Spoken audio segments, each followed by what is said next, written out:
Hey there, tech enthusiasts! Today, we're going to dive into the world of TikTok and explore the difference between live streaming earnings and paid advertising earnings and how to make money from these two profitable sources. So, let's get started. First, let's talk about live streaming earnings. TikTok's live streaming feature allows creators to engage with their audience in real time.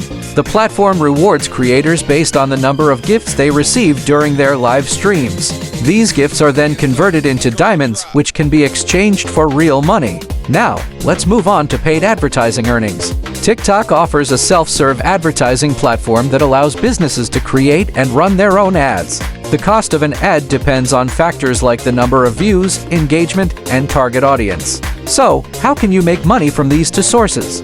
Well, it's all about finding the right balance between live streaming and paid advertising. By leveraging both, you can maximize your earnings and grow your audience. Remember, the key to success on TikTok is to be authentic, engaging, and consistent in your content. So, keep creating, keep hustling, and keep growing. Thank you for tuning in. If you found this information helpful, don't forget to like, share, and subscribe for more tech tips and insights. Until next time, keep exploring and keep learning.